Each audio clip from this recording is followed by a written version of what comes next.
မင်္ဂလာပါရှင်ဒီနေ့ကတော့အသားဟင်းမပါပေမဲ့ထမင်းမိန်စေတဲ့ကလပ်ပဲဟင်းလေးချက်စားဖြစ်ပါတယ်ကလပ်ပဲမှာပရိုတင်းနဲ့ဖိုက်ဘာတွေအများကြီးပါတယ်ဆိုလို့တစ်ပတ်ကို3ရက်လောက်ချက်စားပြအောင်စူးစမ်းနေပါတယ်ပထမအဆုံးကလပ်ပဲကိုရေးဆေးပြီးရေးစိမ်ထားလိုက်ပါတယ်ကျမကတော့ဒီနေရာမှာ9နိုင်6နိုင်လောက်စိမ်ထားလိုက်ပါတယ်ခုနကရေးစိမ်ထားတဲ့ကလပ်ပဲတွေကိုကရဝေးရွက်တစ်ချပိုးခေါက်စားဆနွင်းထည့်ပြီးတော့ပြုတ်ထားပေးလိုက်ပါတယ်ပြုတ်တဲ့ခါမှာလည်းဝေမကျသွားအောင်လို့ဇွန်းလေးခံပြီးတော့ပြုတ်ထားလိုက်ပါတယ်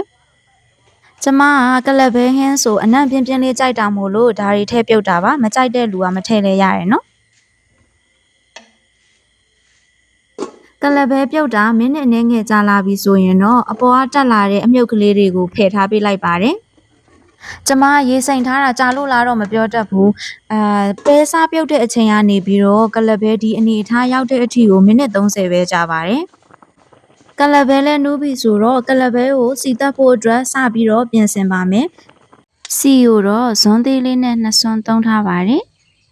စီတက်ဖို့အတွက်ကြက်သွန်ဖြူနီချင်းအယောင်တင်မုတ်နဲ့စနွင်းမုတ်ကိုရောပြီးတော့ထောင်းထားပေးလိုက်ပါမယ်ကလပ်ပဲချက်ရင်လေမပေါအောင်ဂျင်းနဲ့ကြက်သွန်ဖြူနိုင်လေးထည့်ဆိုပြီးတော့လူကြီးသူမတွေပြောတာကြားပူတာမို့များများလေးထည့်ထားလိုက်ပါတယ်စီပူလာပြီဆိုရင်တော့အရင်ဦးဆုံးဇီယာစီကိုထည့်လိုက်ပါမယ်ပြီးရင်တော့ခုနထောင်းထားတဲ့အထောင်းကိုစီတက်လိုက်ပါမယ်အဲ့ဒီနောက်ငရုတ်သီးစိမ့်နဲ့ခန်းချင်သီးကိုလည်းထည့်ပြီးစီတက်ပေးထားလိုက်ပါမယ်စီသုံးထားတာနဲ့ပြီးဟင်းနှစ်ကများနေတဲ့အတွက်အိုးနဲ့ကပ်ပါတယ်ဒါဆိုရင်တော့ခုနတုန်းကပြုတ်ထားတဲ့ပဲပြုတ်ရည်လေးကိုထည့်ပြီးတော့စီတက်လိုက်ပါမယ်နန်းနန်းပင်နဲ့ဇီယာစီမညက်တညက်လေးထောင်းထားတာကိုလည်းထပ်ထည့်လိုက်ပါတယ်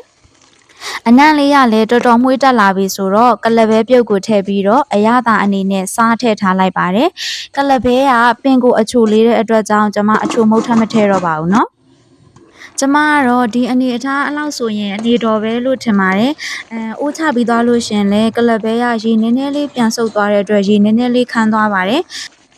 အဆုံးသတ်မှာတော့မဆလာနဲ့နန်းနန်းပင်ထပ်ပြီးတော့အုပ်ထားပေးလိုက်ပါတယ်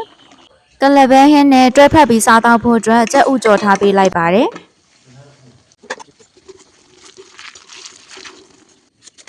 ကလပ်ပဲဟင်းချက်ရင်အချင်တစ်မျိုးမျိုးပါတာတော့အလိုက်ဖက်ဆုံးပဲမို့လို့အရန်ချင်တဲ့ရင်ခွဲသီးကိုကြက်သွန်နီပါပါလေးလီးပြီးတော့နန်းနန်းပင်လေးရောငရုတ်တီးစိမ်းလေးထည့်ပြီးတော့တုပ်ထားပေးလိုက်ပါတယ်ငန်းညာရီနေရာမှာစားလေးသာထည့်လိုက်မယ်ဆိုလို့ရှိရင်ဒီဟင်းအတွဲအဆက်ကလေးကတက်တက်လွတ်စားတဲ့သူတွေအတွက်လည်းတင့်တော်ပါတယ်ကလပ်ပဲကတက်တက်လွတ်စားတဲ့သူတွေအတွက်ဆိုရင်အသားအစားထိုးလို့ရလောက်အောင်ပရိုတင်းဓာတ်မြင့်မာပါတယ်အဆုံးထိကြည့်ရှုပေးတဲ့တဦးတယောက်ချင်းစီတိုင်းကိုကျေးဇူးတင်ပါတယ်ရှင်ပဲထဲမှာဘယ်ပဲကိုအကြိုက်ဆုံးလဲဖြည့်သွားပေးပါအောင်နော်